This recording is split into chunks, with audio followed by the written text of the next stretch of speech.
Bab 54, Pertemuan di Paviliun Dewa Laut. Tentu saja, tempat yang menyimpan harta selalu menarik perhatian para pencuri. Banyak ahli sombong yang menganggap diri mereka sembunyi-sembunyi telah diam-diam mencoba menyusup ke Pulau Sigat di masa lalu, dengan harapan mencuri barang-barang di dalamnya. Namun, tidak ada yang bisa pergi begitu mereka memasuki pulau. Pertemuan akan diadakan di Pulau Sigat setiap kali peristiwa besar terjadi di dalam Shrek Academy. Pertemuan-pertemuan ini adalah yang terpenting bagi Akademi.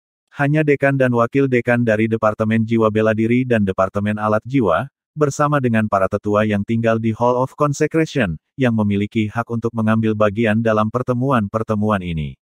Hal-hal penting akan diselesaikan melalui angkat tangan.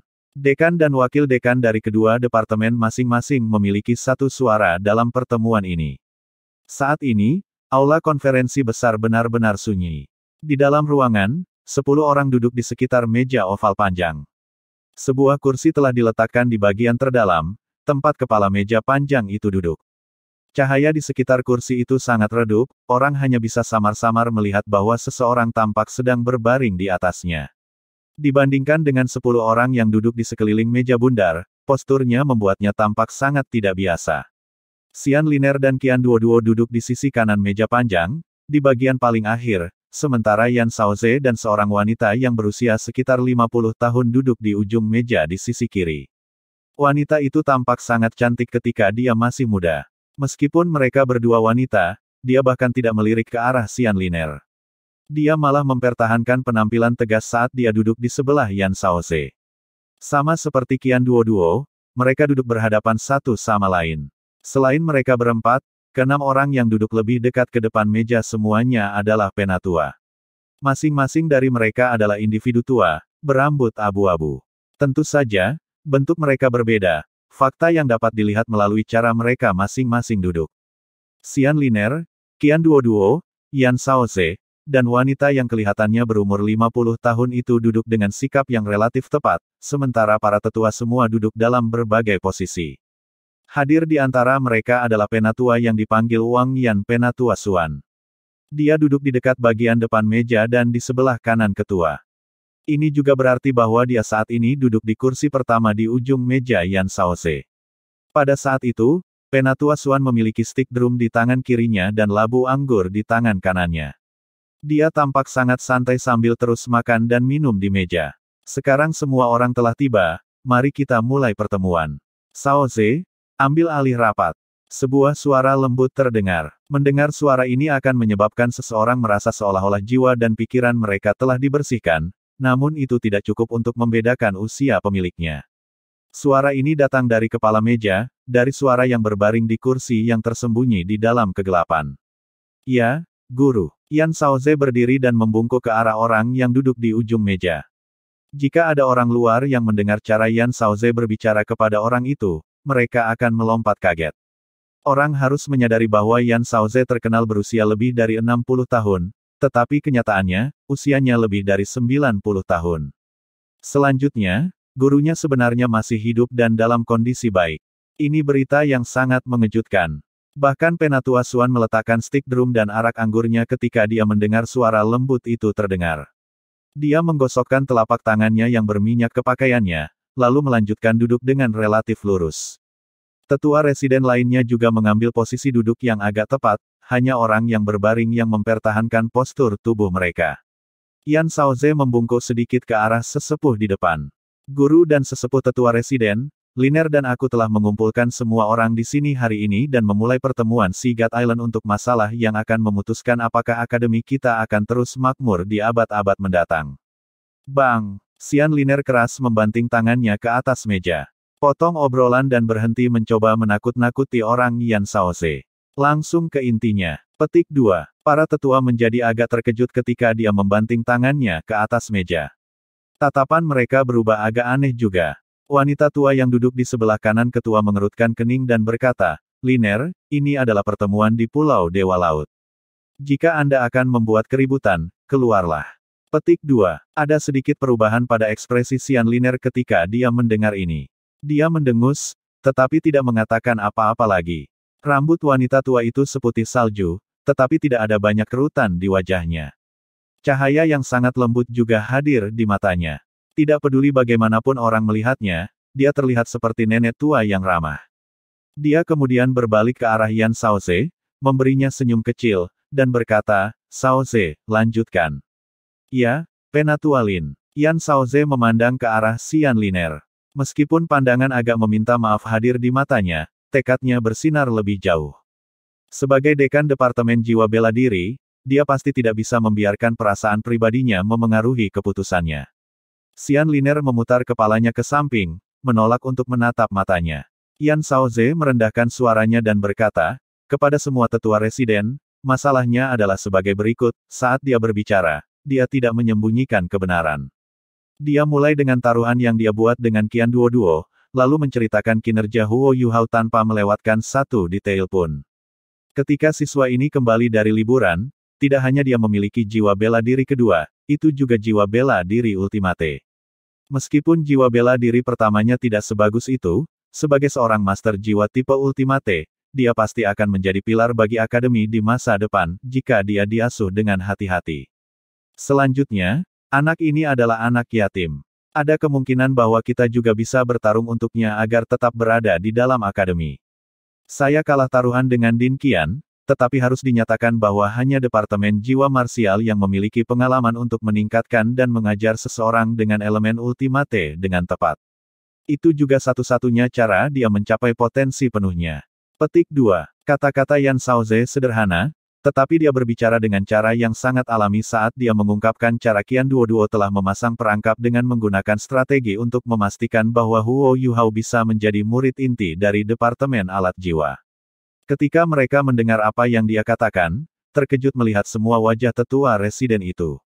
Penatua Xuan khususnya telah menyatukan kedua alisnya dengan erat, seolah-olah dia tidak bisa lagi melihat stick drum di depannya. Ada dua cara pertemuan Pulau Dewa Laut bisa diadakan. Salah satunya adalah pertemuan berkala yang diadakan setiap tahun, sementara yang lain adalah pertemuan sementara.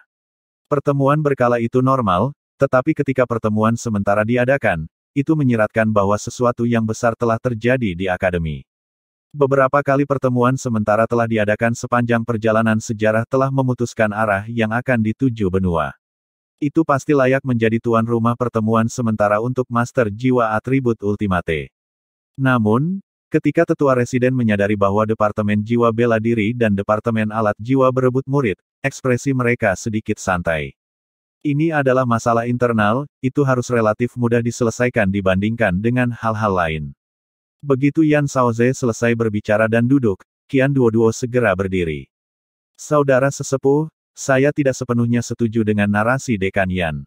Tentu, kami bertaruh. Namun, ketika kami melakukannya, bahkan Departemen Alat Jiwa tidak tahu bahwa Huo Yuhao akan mendapatkan jiwa bela diri kedua. Tak perlu dikatakan bahwa ini adalah kejadian luar biasa langka. Bagaimanapun, apa yang kita lihat dalam dirinya adalah bakatnya terhadap alat jiwa. Huo Yuhao secara resmi dinyatakan sebagai murid Fan Yu. Dalam kurun waktu 8 bulan, dia beralih dari seorang insinyur jiwa yang normal, seseorang yang belum pernah menyentuh alat jiwa dalam hidupnya, menjadi seorang insinyur jiwa kelas 2. Tingkat peningkatan ini adalah rekor baru dalam sejarah akademi. Anak ini pekerja keras dan menanggung kesulitan. Dia tidak memiliki jumlah kecil pujian Fan Yu.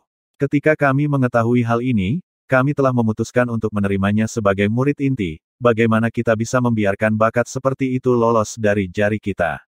Selain itu, Departemen Jiwa Marsial memilih untuk tidak menjadikannya murid inti, meskipun dia memimpin timnya untuk memenangkan tes siswa baru. Namun, sama seperti keberuntungan, Din Yan menemukan jiwa bela diri keduanya, jadi dia sekarang bertarung melawan kita. Apa yang terjadi dengan peraturan akademi? Saya berdiri di sini sebagai perwakilan dari Departemen Alat Jiwa, tidak peduli apa yang terjadi. Departemen Alat Jiwa benar-benar tidak akan menyerah pada orang yang begitu berbakat. Selain itu, Departemen Alat Jiwa telah memutuskan untuk menempatkan semua sumber daya kami untuk mengasuh anak ini. Kami akan berusaha untuk membesarkannya menjadi insinyur jiwa kelas 9 pertama Akademi Shrek dalam waktu 30 tahun. Untuk memelihara Huo Yuhao, Din Xian, Fan Yu, dan saya telah membicarakan banyak hal. Kami telah memutuskan bahwa Ultimate Soldier Plan akan bertumpu pada pundaknya. Karena itu, Hei Kaitu, yang semula ditugaskan menjalankan rencana ini, akan bertindak sebagai insinyur jiwa pelengkap dan akan membantu mendidiknya. Rekan-rekan tetua residen, saya bisa memahami perasaan Din Yan, jiwa bela diri tipe ultimate memang sangat penting bagi Departemen Jiwa Marsial. Namun, apakah itu tidak penting untuk Departemen Alat Jiwa juga? Departemen mereka telah menjadi Departemen Jiwa Bela Diri nomor 1 di benua ini, tetapi Departemen kami belum. Kami selalu berusaha untuk melakukan yang terbaik dengan harapan kami akan membuat terobosan. Namun, apa yang paling tidak kita miliki? Bakat. Rekan-rekan tetua residen, tolong pikirkan ini sampai tuntas. Sejak departemen kami didirikan, kapan kita tidak menerima penolakan dari Departemen Jiwa Marsial? Bagaimana kita bisa bersaing dengan Kekaisaran Sun Moon dalam keadaan seperti itu? Kami tidak kekurangan uang, kami juga tidak kekurangan sumber daya sekarang. Yang kurang dari kita adalah bakat. Huo Yuhao telah menunjukkan bakat luar biasa untuk menjadi insinyur jiwa. Selanjutnya, ia sekarang memiliki jiwa bela diri kembar, salah satunya adalah atribut ultimate. Saya benar-benar yakin bahwa saya dapat mengasuhnya menjadi insinyur jiwa yang sangat kuat. Karena itu, kami pasti tidak akan, dan tidak mau, berpisah dengan siswa ini. Petik 2. Qian Duo langsung ke titik tanpa berbelit-belit. Kata-katanya jauh lebih langsung daripada Yan Shaoze. Pada kenyataannya, Departemen Alat Jiwa sebenarnya masuk akal tentang masalah ini. Xian Liner berkata, niat Dekan Qian adalah niat saya. Departemen Alat Jiwa bersedia mempertaruhkan segalanya untuk anak ini. Jika dia tidak dapat memenuhi rencana tentara tertinggi, saya bersedia untuk mengundurkan diri dari posisi saya sebagai Dekan Departemen Alat Jiwa. Petik 2. Yan Shaoze dan wanita yang duduk di sampingnya terkejut ketika mereka mendengarnya mengatakan ini. Ini terlalu kejam. Xian Liner benar-benar kejam ketika dia membuat langkah ini. Memang benar bahwa Departemen Jiwa Bela Diri telah memegang dominasi mutlak dalam akademi sejak Shrek Academy didirikan. Namun, ketika kedua departemen bersebelahan, Xian Liner dan Qian Duo setara dengan mereka di peringkat jiwa. Meskipun sebagian besar tetua penduduk berasal dari Departemen Jiwa Marsial, mereka tidak bisa mengabaikan pendapat kedua dekan dari Departemen Alat Jiwa. Ini bahkan lebih benar karena Departemen Alat Jiwa sebenarnya masuk akal tentang masalah ini. Untuk sesaat, Yan Shaoze tidak bisa menahan diri untuk merasa bahwa segalanya menjadi semakin sulit baginya. Jika mereka terus bertarung seperti ini, konflik antara kedua belah pihak akan benar-benar spiral menuju ledakan habis-habisan. Ini bukan yang dia harapkan untuk dilihat. Penatua Xuan akhirnya angkat bicara. Dia batuk sedikit sebelum berkata, aku mengerti niatmu, dan aku memeriksa murid ini Huo Yuhao di masa lalu. Pada saat itu, Departemen Jiwa Marsial tidak menginginkannya terutama karena cincin jiwanya 10 tahun. Selain itu, akan sangat sulit untuk mendapatkan cincin jiwa untuk mata rohnya di masa depan karena itu adalah jiwa bela diri tipe spiritual. Dengan demikian, akan sulit baginya untuk melakukan potensi maksimalnya. Meskipun itu adalah jiwa tubuh, saya menyelidiki kondisi tubuhnya. Dari keadaan tubuhnya saat itu, aku melihat bahwa kemungkinan dia membangunkan jiwa tubuhnya untuk kedua kalinya sangat kecil. Petik 2. Seperti yang kita semua tahu, semakin penting lokasi jiwa tubuh, semakin kuat. Namun, ini hanya berlaku setelah kebangkitan kedua. Semakin penting lokasi jiwa tubuh, semakin kecil kemungkinan terbangun untuk kedua kalinya. Mata adalah jendela bagi roh, menjadikannya jiwa bela diri tipe spiritual terkuat di antara jiwa tubuh. Ini berarti bahwa akan terlalu sulit baginya untuk membangunkannya untuk kedua kalinya. Saya belum pernah mendengar tentang jiwa tubuh pada tingkat ini, bahkan dalam sekte tubuh. Dengan demikian, saya dapat menjamin bahwa asal-usul jiwa bela diri keduanya tidak terkait dengan jiwa tubuhnya. Petik 2. Ini agak aneh. Dari mana jiwa bela diri keduanya berasal? Saya merasa bahwa akan lebih baik bagi kita untuk menggali ini sedikit lebih dalam. Petik 2. Penatua Lin yang duduk di seberangnya Penatua Xuan tersenyum sedikit. Penatua Xuan, Anda menyimpang dari topik yang sedang dibahas. Kita dapat menyelidiki situasi anak ini nanti, tetapi pertemuan kita saat ini diadakan untuk memutuskan jalur kultivasinya di masa depan. Petik 2. Penatua Xuan tertawa nakal. Tentu, akan lebih baik baginya untuk tetap dengan Departemen Jiwa Bela Diri kita. Terlepas dari mana jiwa bela diri keduanya berasal, selama itu benar-benar yang ultimate, tinggal di Departemen Jiwa Marsial jelas merupakan pilihan terbaik baginya. Kami memiliki preseden dalam melatih para master jiwa dengan jiwa bela diri ultimate, dan kami masih kekurangan beberapa pria. Petik 2. Penatua Lin menggelengkan kepalanya. Ini tidak tepat. Apa yang dikatakan Qian Duoduo masuk akal, Departemen Alat Jiwa selalu sangat kurang bakat. Anak itu sudah menjadi murid inti dari Departemen Alat Jiwa. Membuat perubahan seperti itu dalam kebijakan akademi tidak sesuai dengan aturan akademi. Petik 2. Penatua Xuan mengerutkan bibirnya, apa yang tidak sesuai dengan aturan akademi?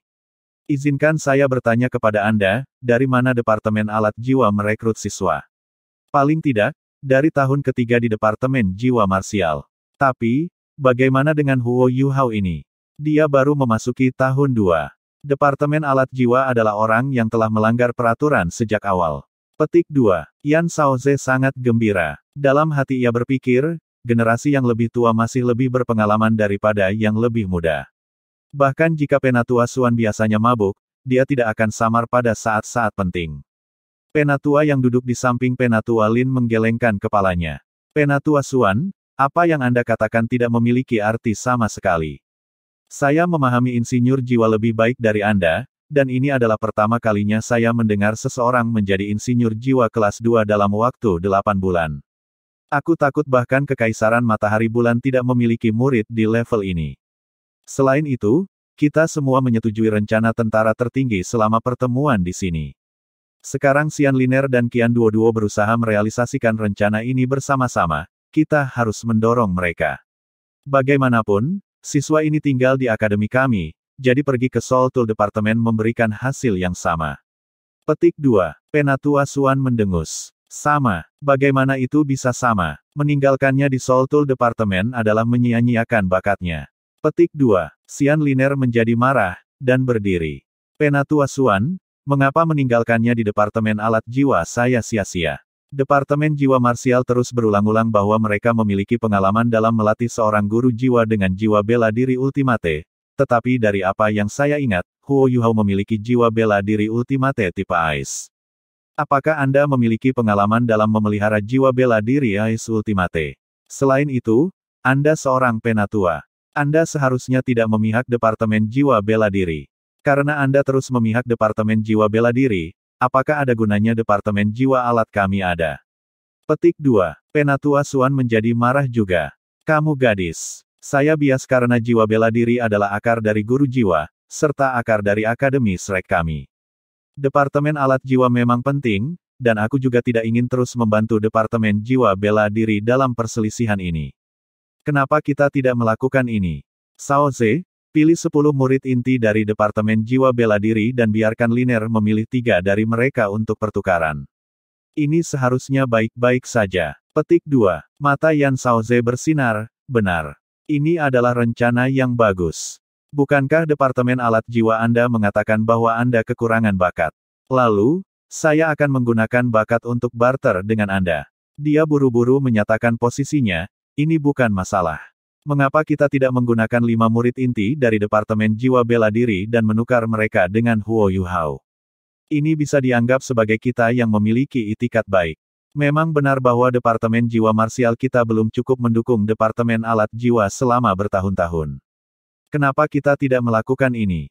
Din Xian, Din Qian, meskipun kami bertanggung jawab atas departemen yang berbeda, kita semua memiliki tujuan yang sama, yaitu untuk mengembangkan dan memperkuat akademi Shrek kami lebih jauh lagi. Di sini, aku akan berjanji kepada kalian berdua bahwa mulai sekarang, Departemen Jiwa Bela Diri kita tidak akan memilih murid inti kita sebelum mereka memasuki tahun 3. Setelah tahun 3, kita akan memilih mereka bersama kalian, memungkinkan siswa untuk memilih jalur masa depan budidaya mereka. Cara ini, ekspresi dari Xian Liner dan Qian Duoduo yang awalnya geram segera melunak setelah mendengarkan kata-kata Yan Shaoze. Mereka tidak punya pilihan selain mengakui bahwa dia adalah orang yang membuat keputusan yang sangat cepat.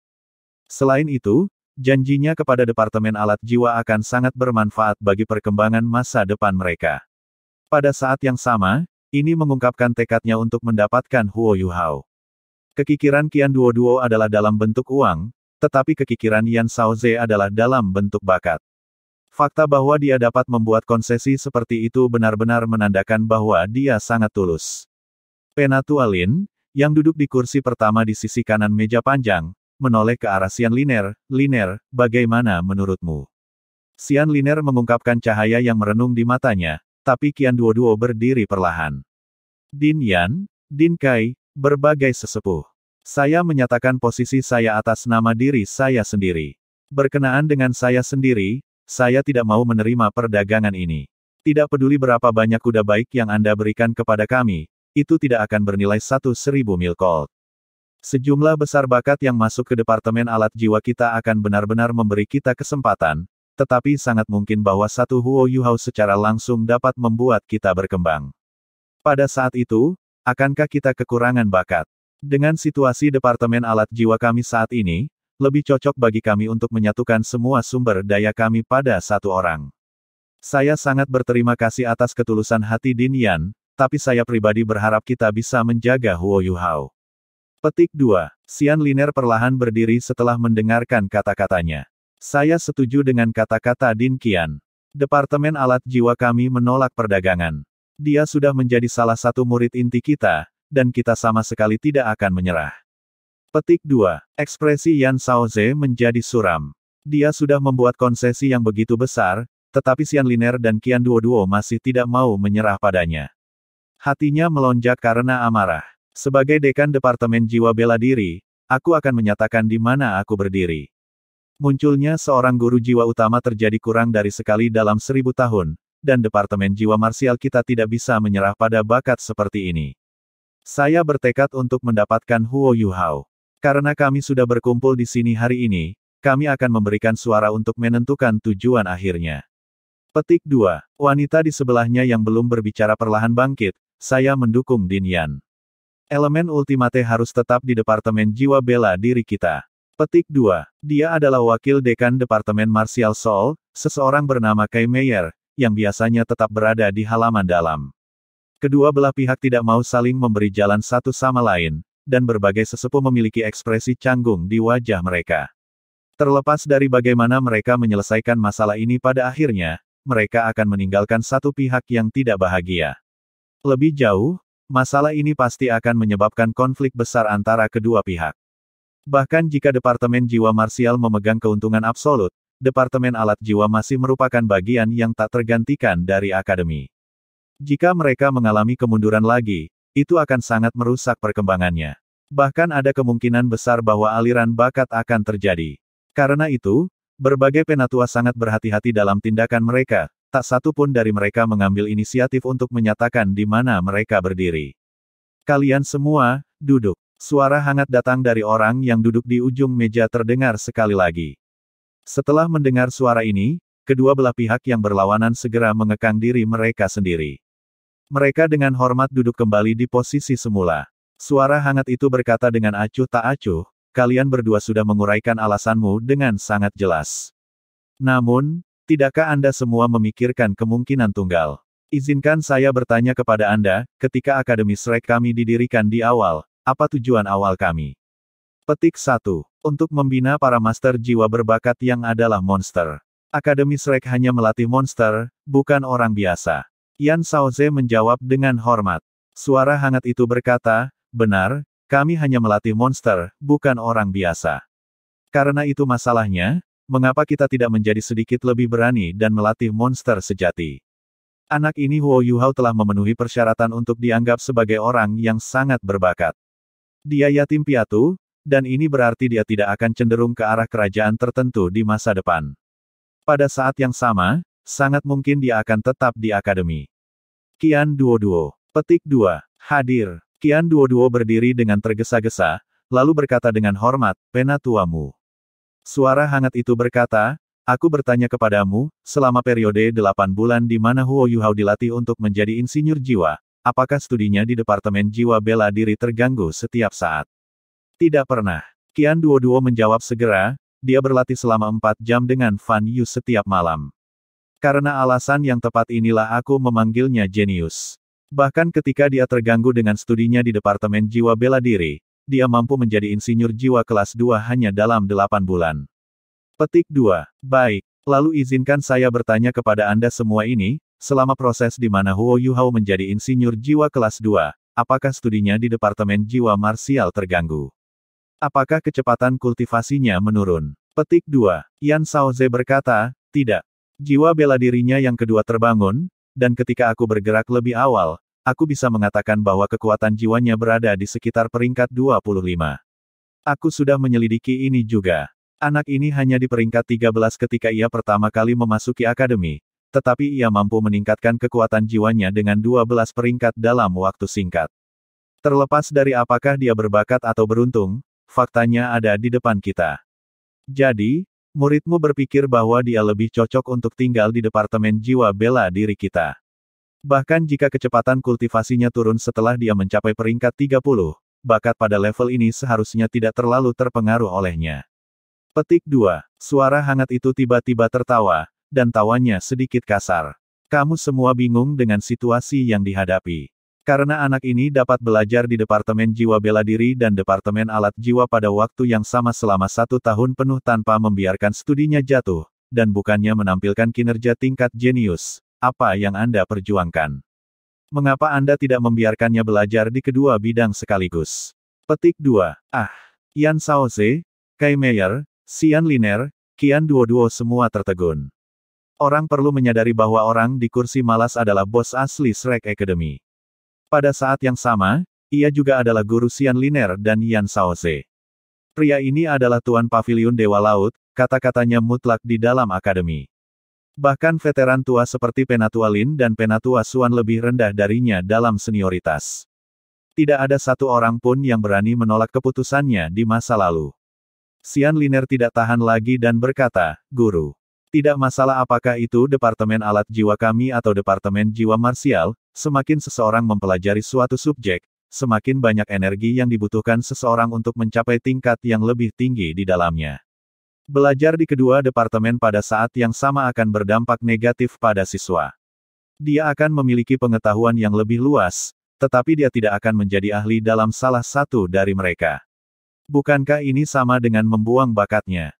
Petik 2. Tuan Paviliun Dewa Laut samar-samar tersenyum, lalu berkata, mengapa kamu begitu yakin bahwa dia tidak akan dapat mempelajari kedua subjek dengan benar?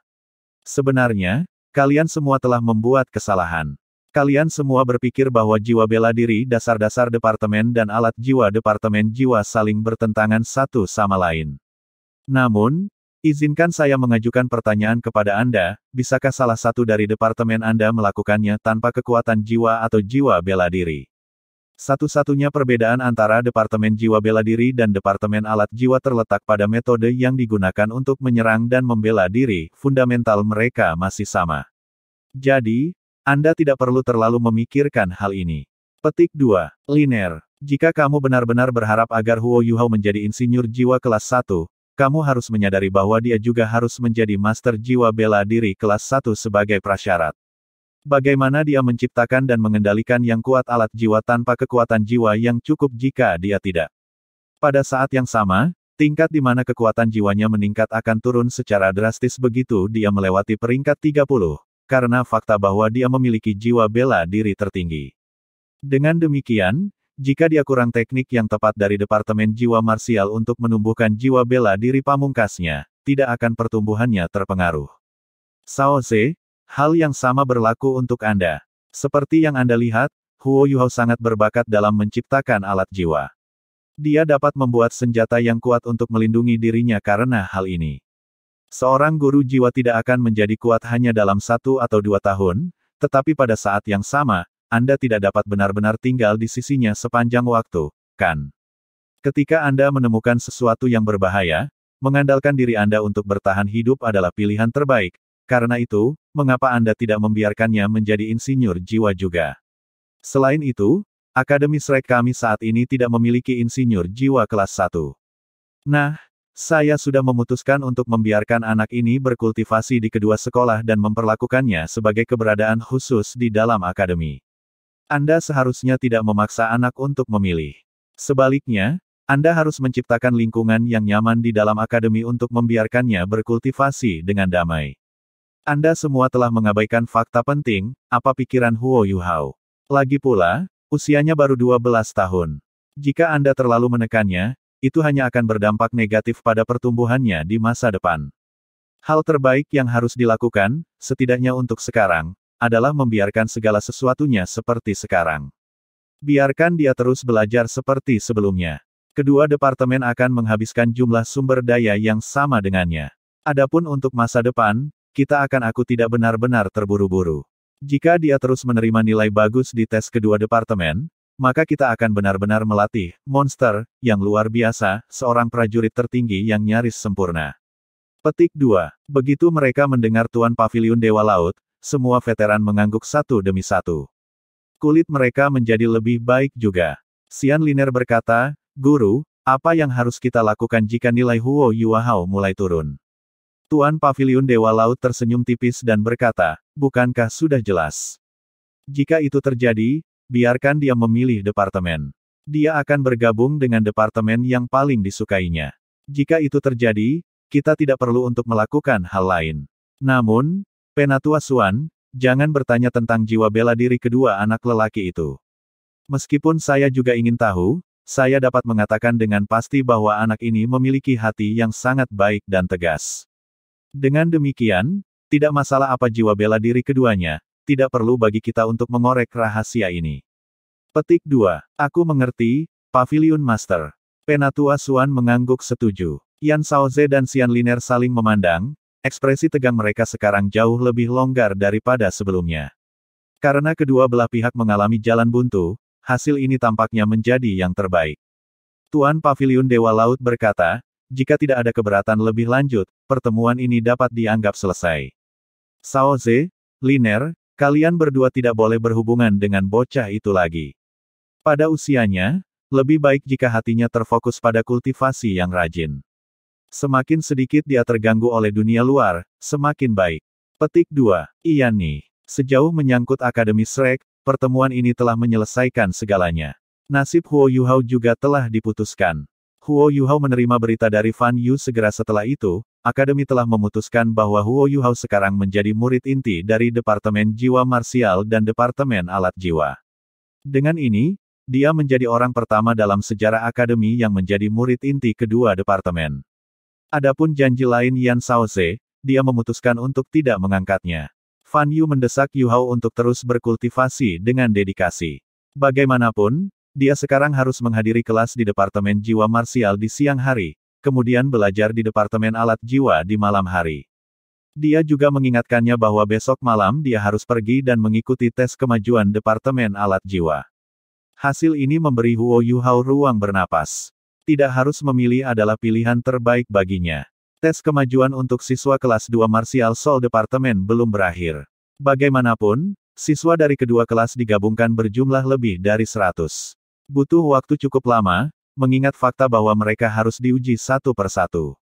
Huo Yuhao dengan senang hati dibudidayakan di asrama bersama Wang Dong pada hari berikutnya. Mereka berkultivasi sepanjang pagi. Setelah makan siang, mereka beristirahat sejenak. Setelah itu, sebelum bel sore berbunyi, Yu Hao menuju ke area percobaan Departemen Alat Jiwa. Dia memperhatikan dari jauh bahwa Heka itu sedang menunggu di gerbang ke daerah percobaan, melambai ke arahnya. Kakak senior He. Huo Yu Hao bergegas ke tempat Heka itu berdiri. Heka itu tertawa ketika dia memeluk Huo Yu Hao dan memutarnya sekali di sekitarnya. Aku dengar kamu sudah menjadi pusat perhatian Akademi Yu Hao. Sepertinya beberapa dekan hampir berkelahi karena kamu. Tidak buruk, tidak buruk. Huo Yu Hao terkejut. Magang senior, bagaimana kamu tahu? Heka itu terkikik. Guru memberitahuku. Tapi aku dilarang mengungkapkannya kepada orang lain. Huo Yu Hao sedikit santai. Dia tidak ingin semua orang tahu tentang apa yang terjadi. Jika mereka melakukannya, dia akan dikritik oleh semua orang di halaman luar. Satu-satunya harapannya adalah berkultivasi dalam damai, tidak lebih. Ayo, mari kita masuk ke dalam. Guru mengatakan bahwa kamu akan mengambil tes kemajuan Departemen Alat Jiwa kita. Apakah kamu siap? Heka itu melemparkan lengan ke bahu Huo Yu Hao dan menariknya masuk. Huo Yu Hao bertanya, kakak senior, apa ujian kemajuan Departemen Alat Jiwa? Heka itu menjawab, ini juga pertempuran. Kita harus setuju dengan Departemen Jiwa Bela Diri tentang ini, hanya pertempuran yang sebenarnya yang dapat menilai kemampuan kita dengan benar. Guru telah menyiapkan segalanya. Adapun rincian ujianmu, aku tidak yakin. Petik 2. Ketika mereka berbicara, mereka berdua memasuki area percobaan. Mereka segera tiba di laboratorium ke-12. Laboratorium itu tidak senyaman biasanya. Saat ini ada sekitar 20 siswa di dalam, semuanya sama dengan Heka itu. Kebanyakan dari mereka berusia lebih dari 14 tahun, bahkan ada yang berusia 18 atau 19 tahun. Area pengujian berada di dalam area pertempuran, yang saat ini menahan 2 siswa di tengah pertempuran. Itu benar-benar berbeda dari tes kemajuan Departemen Jiwa Marsial. Tes kemajuan Departemen Alat Jiwa terutama didasarkan pada penggunaan alat jiwa. Tubuh siswa terbungkus lapisan cahaya bercahaya, yang sepertinya berasal dari semacam alat jiwa tipe pertahanan. Keduanya saling menyerang saat dibungkus cahaya ini. Langit juga dipenuhi dengan beberapa bola cahaya, sepertinya mereka mengawasi para siswa di bawah. Huo Yuhao saat ini bukanlah pemuda bodoh yang sebelumnya tidak tahu apa-apa tentang alat jiwa, dia sadar bahwa bola-bola cahaya yang tergantung di langit juga merupakan sejenis alat jiwa. Mereka adalah Portable Soul Shield, yang merupakan jenis alat jiwa defensif yang dapat dikendalikan dari jarak jauh. Seseorang harus setidaknya menjadi pemimpin jiwa dari peringkat keempat untuk mengendalikan alat jiwa semacam ini. Jelas itu bukan sesuatu yang dapat dicapai oleh para siswa ini. Fungsi alat jiwa ini cukup jelas, jika pertahanan para siswa yang bertarung dilanggar, Portable Soul Shield ini akan segera terbang untuk melindungi mereka dari serangan yang datang. Mereka hadir untuk menjamin keamanan para siswa. Ketika Huo Yuhao dan Heka itu masuk, pertempuran antara kedua siswa telah mencapai titik kritis. Balok cahaya telah terjalin di langit dan memancarkan sinar yang menyilaukan. Huo Yuhao tanpa sadar mengaktifkan deteksi spiritualnya. Namun, dia bahkan tidak punya waktu untuk mengamati sinar sebelum pertempuran berakhir. Peng, perisai siswa di sebelah kiri pecah dan hancur menjadi segudang cahaya yang memenuhi langit. Ketika itu terjadi, Portable Soul Shield segera muncul di depannya dan memblokir serangan siswa yang tersisa. Si Feng telah mengalahkan Moke. Skor mereka meningkat 1 mark. Seorang guru yang berdiri di satu sisi area pengujian berkata ketika mereka mencatat sesuatu. Berikutnya, guru memberi isyarat agar beberapa siswa berikutnya melangkah maju. Tunggu sebentar, suara berat Fan Yu bergema. Dia berjalan dari sisi lain area pengujian dan berkata, Yu Hao, kemarilah. Kamu selanjutnya. Dia yang mengendalikan Portable Soul Shield di pertempuran sebelumnya. Dia dapat membuat mereka bereaksi dalam waktu sesingkat mungkin mengingat tingkat kultivasinya. Selain itu, dia telah mengendalikan semua Portable Soul Shield secara bersamaan. Karena hal ini, dia dapat mengawasi para siswa dari segala arah. Oh, Huo Yuhao mengangguk dan bergegas. Pada saat itu, para siswa yang telah berencana untuk mengambil tes kemajuan melihat Huo Yuhao. Ekspresi terkejut muncul di mata mereka ketika mereka melihatnya. Dia biasanya selalu belajar dengan Fan Yu, jadi ini adalah pertama kalinya mereka melihatnya. Namun, pria ini terlihat seperti usianya baru 12 atau 13 tahun. Namun dia bahkan bukan siswa dari Soul Tool Departemen. Mengapa guru Fan Yu membiarkan dia mengikuti tes kemajuan? Fan Yu berkata, tes ini sangat sederhana, Anda hanya harus bertarung. Semua orang akan memiliki alat jiwa mereka dengan hati-hati diperiksa oleh para guru, yang harus dibuat sendiri. Selama Anda berhasil menghancurkan pertahanan lawan Anda akan telah menang. Saya menggunakan Portable Soul Shield ini untuk melindungi semua orang. Petik 2. Huo Yuhao merenung sebentar, lalu bertanya, Guru, apakah mungkin untuk bertarung tanpa perlindungan Portable Soul Shield? Fan Yu terkejut ketika dia mendengar ini. Huo Yuhao berkata, karena ini seharusnya menjadi pertarungan nyata, memiliki Portable Soul Shield akan mempengaruhi kinerja saya. Selain itu, saya yakin bahwa saya tidak akan melukai lawan saya. Fan Yu bertanya, dan bagaimana dengan keselamatanmu sendiri? Huo Yuhao menjawab tanpa ragu sedikit pun, Guru, saya memiliki keyakinan pada kemampuan saya.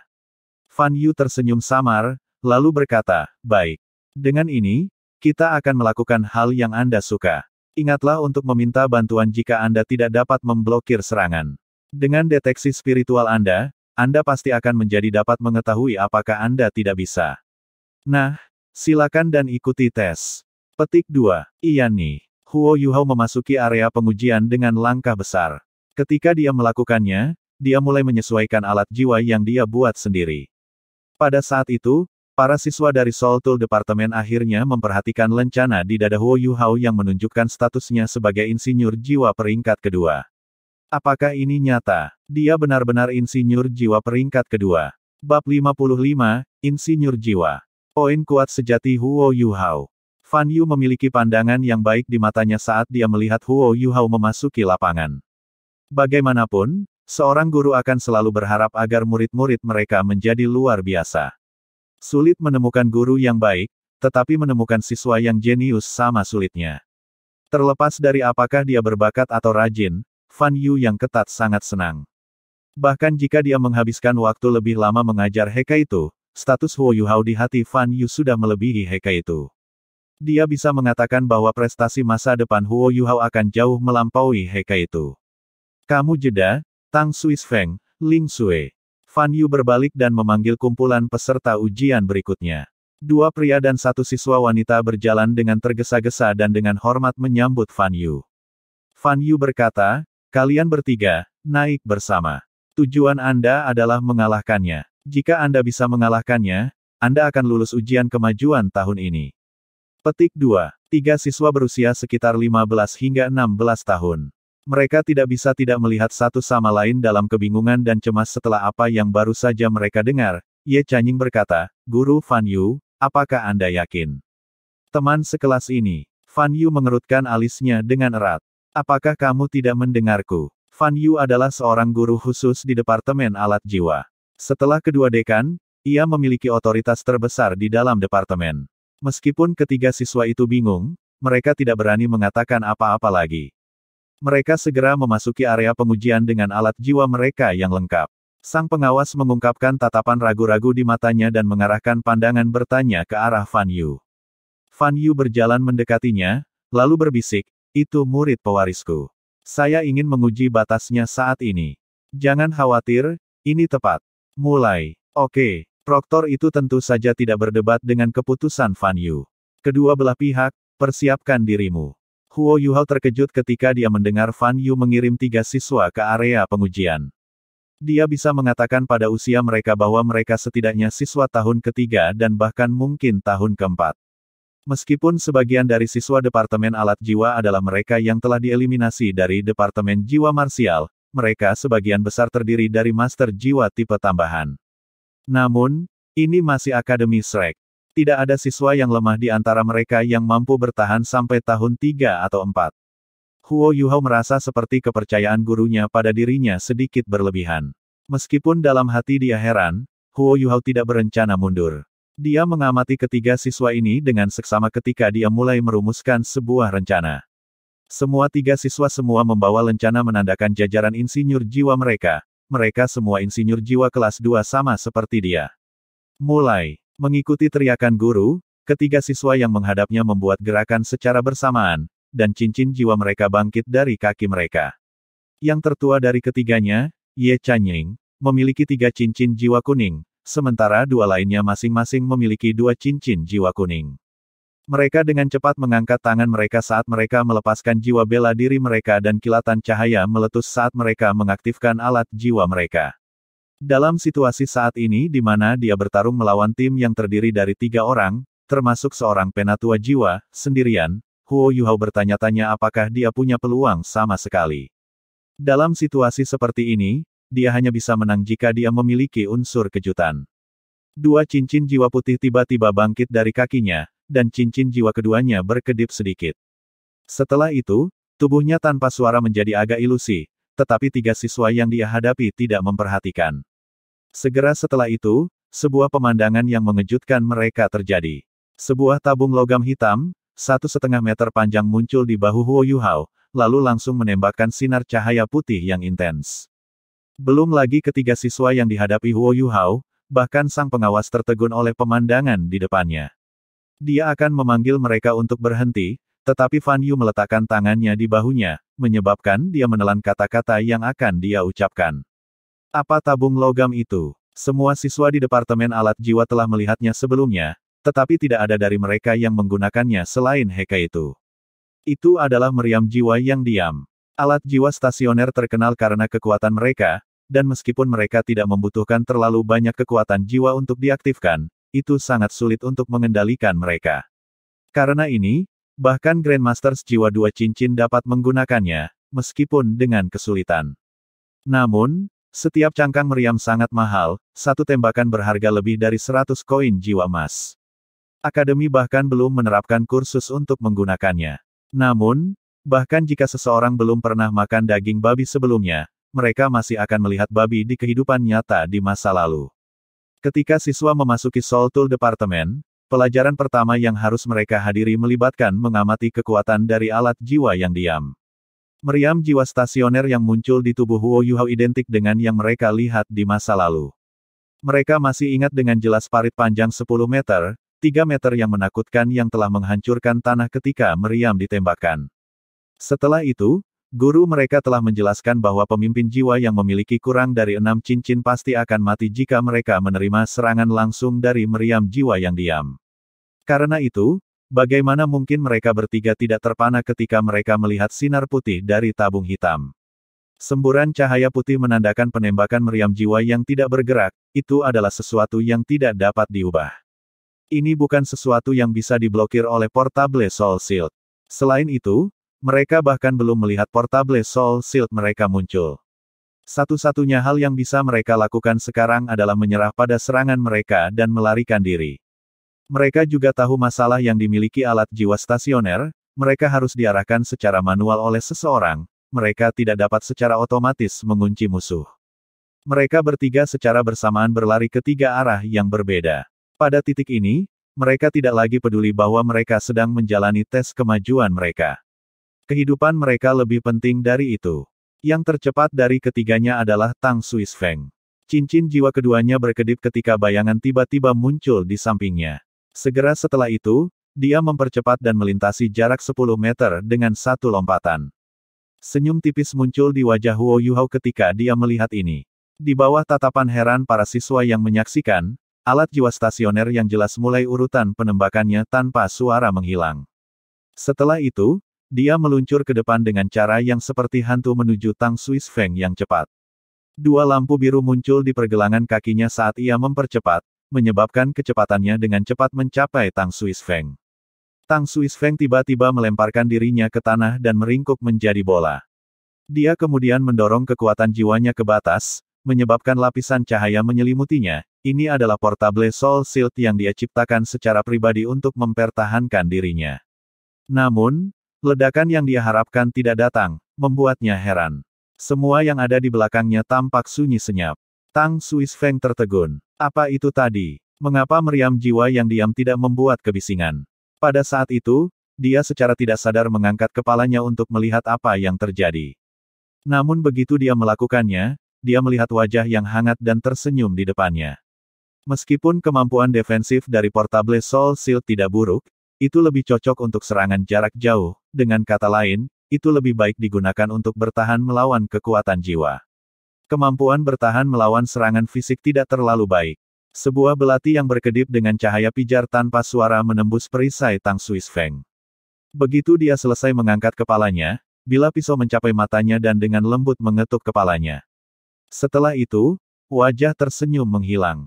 Tang Suis Feng, dieliminasi. Suara proktor terdengar. Seperti itulah adanya. Jika Huo Yuhao memanfaatkan kesempatan yang ia miliki untuk menyerangnya, ia akan ditusuk dengan bersih oleh belati harimau putih. Ketika mereka mendengar bahwa Tang Suis Feng telah dieliminasi, 2 lainnya tahu bahwa mereka telah ditipu.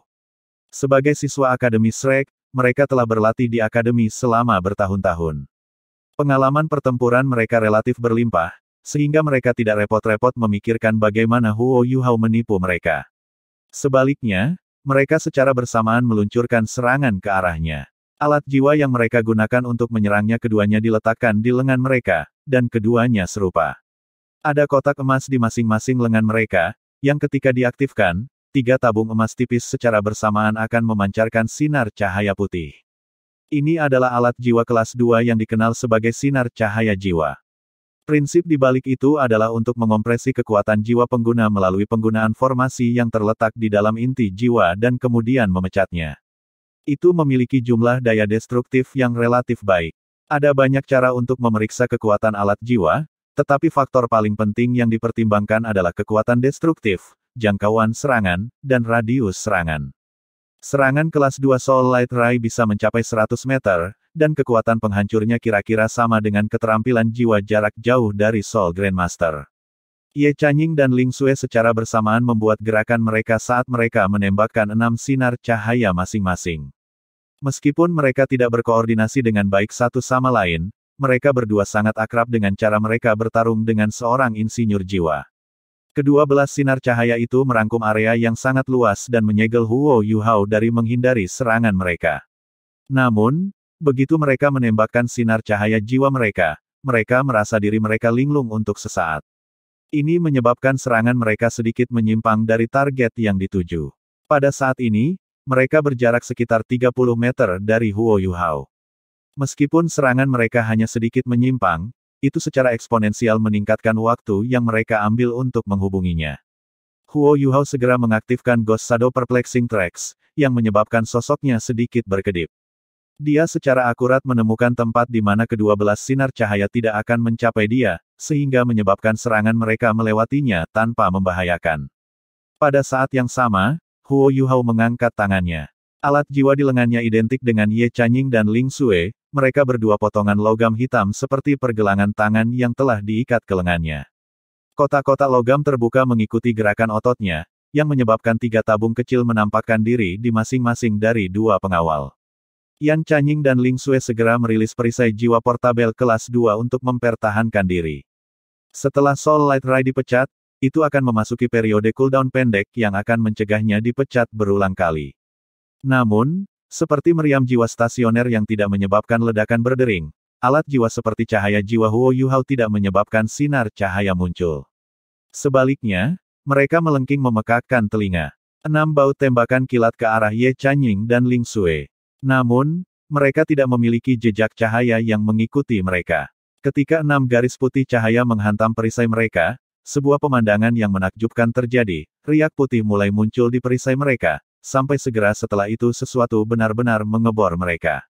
Mereka berdua merasakan tangan mereka bergetar sebelum tangan yang mereka angkat tiba-tiba dipaksa pergi. Pada saat yang sama, mereka mendengar bunyi klik, diikuti oleh kabut abu-abu yang menutupi mata mereka dan menghalangi pandangan mereka. Alat jiwa macam apa ini? Ye Chanying dan Ling Xue secara bersamaan terperangah.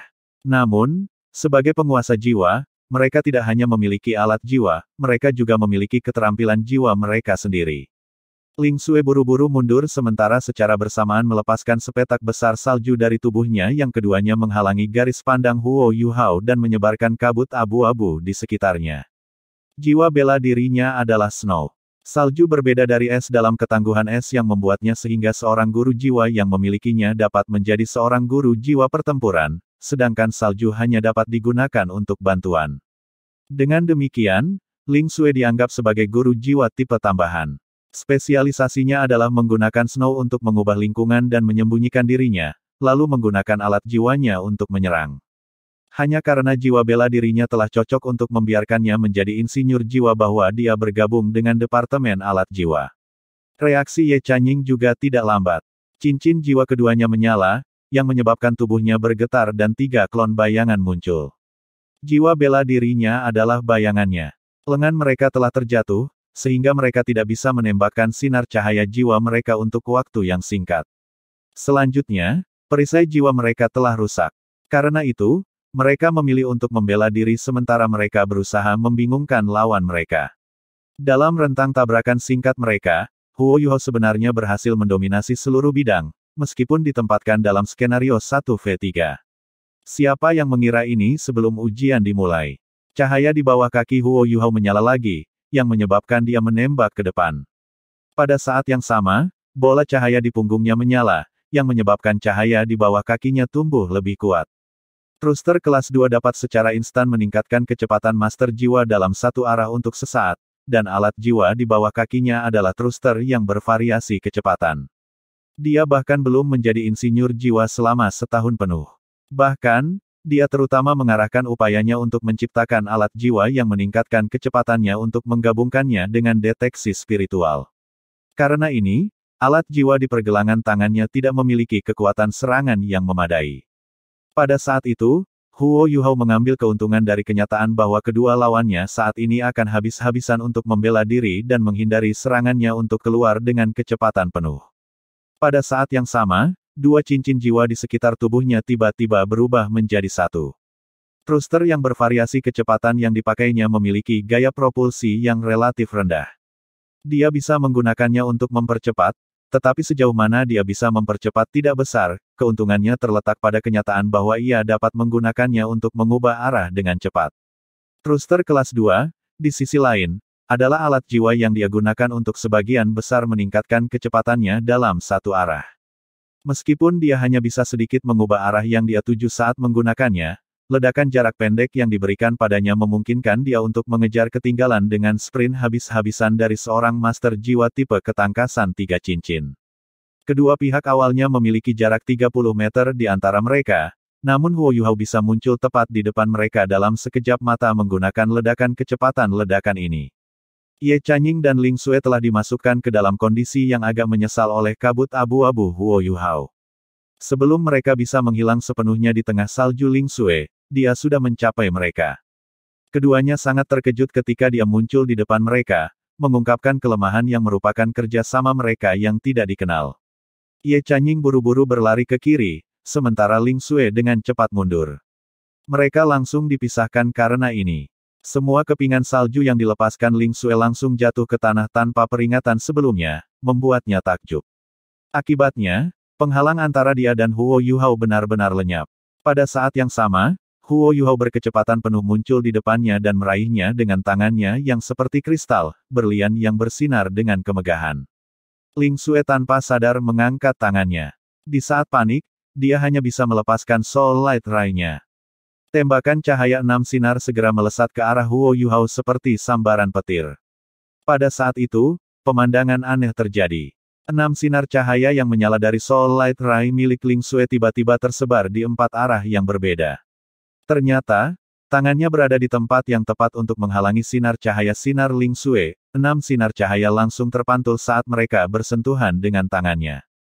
Setelah itu, Huo Yuhao meraih tangan Ling Xue. Warna putih bersih langsung menyebar keluar dari Ling Xue dan Huo Yuhao dengan keras berteriak, "Guru, tangkap!" Begitu selesai, dia mengirim Ling Xue melayang di udara. Yang mengejutkan, tubuhnya sekarang ditutupi lapisan es putih. Ketika Fan Yu menangkapnya, dia hanya bisa menggigil secara naluriah. Huo Yuhao langsung berbalik begitu dia melempar Ling Xue ke udara, tepat saat dia melihat cahaya putih muncul di dada Ye Chanying, yang terbelah menjadi 3 klon bayangan. Dia menembakkan bola putih seukuran telapak tangan dari ketiga petinya ke Huo Yuhao dari 3 arah yang berbeda. Meriam jiwa terkonsentrasi. Ini adalah alat jiwa terkuat yang tersedia untuk insinyur jiwa berpangkat rendah. Setelah memfokuskan kekuatan jiwa mereka ke dalam susunan formasi untuk waktu yang singkat, seorang insinyur jiwa dapat melepaskan serangan yang kuat. Tidak seperti Soul Light Ray, Kanon jiwa terkonsentrasi memiliki efek menyedot. Dengan kata lain, itu akan mempercepat penyerapan kekuatan jiwa master jiwa. Jadi, meskipun kuat, konsumsi kekuatan jiwanya sama besar. Biasanya, satu tembakan dari Kanon Soul terkonsentrasi akan menguras seorang guru jiwa setidaknya sepertiga dari kekuatan jiwanya. Kanon jiwa terkonsentrasi memiliki satu kelemahan, yang terletak pada fakta bahwa ia memiliki jangkauan serangan pendek. Biasanya hanya bisa mengunci lawan dalam jarak 10 meter. Jika mereka semakin jauh, baik kekuatan dan akurasinya akan semakin memburuk. Jiwa bela diri Ye Chanying adalah bayangannya, yang membuatnya menjadi jiwa bela diri yang sangat aneh. Jiwa bela diri seperti miliknya relatif layak membantunya sebagai insinyur jiwa, tetapi sangat disayangkan lawannya adalah Huo Yuhao, yang jiwanya dengan sempurna melawannya. Deteksi spiritual mata-mata Huo Yuhao akan menyebabkan semua ilusi menghilang. Huo Yuhao bahkan tidak peduli dengan tembakan Kanon jiwa terkonsentrasi ke kiri dan depannya. Dia segera menyerbu ke arah Ye Chanying dengan tangan kanannya terangkat, lalu meraih tembakan Kanon jiwa konsentrasi asli dengan tangan kanannya. Setelah itu, Ye Chanying tiba-tiba kehilangan kendali atas tembakan meriam kiri. Itu tidak meledak, melainkan dilemparkan oleh Huo Yuhao ke arahnya. Selain itu, dia bahkan menggunakan teknik melempar panah sekte Tang. Tertegun, Ye Chanying hanya bisa mengaktifkan perisai jiwa kelas 2 pada waktunya untuk memblokir serangan Huo Yuhao. Pada saat yang sama, Ia melepaskan keterampilan jiwa ketiganya, menyebabkan bayangan hitam muncul dari tubuhnya dan berusaha membantunya menahan tembakan Kenon jiwa terkonsentrasi. Meskipun begitu, tubuh Ye Chanying terlempar pergi dengan ledakan dahsyat, tetapi ditangkap di udara oleh pengawas. Getaran intens yang datang dari serangan itu menyebabkan Huo Yuhao mundur beberapa langkah ke belakang sebelum dia bisa mendapatkan kembali pijakannya. Huo Yuhao tercengang dalam hati. Kenon jiwa pekat ini sangat kuat, sepertinya aku harus membuat satu untuk diriku sendiri. Ye Chanying jelas telah mengirimkan klon bayangan untuk memblokir pukulan di samping perisai jiwa kelas 2-nya, namun dia masih dikirim terbang. Lebih jauh, dia tiba-tiba pingsan begitu proktor itu menangkapnya. Kekuatan serangan ini sebanding dengan pukulan habis-habisan dari Soul Elder tipe penyerangan. Huo Yuhao sangat heran dengan kekuatan serangan itu sehingga dia hampir tidak menyadari bahwa semua siswa yang menyaksikan semua menatapnya dengan ekspresi terperangah di wajah mereka.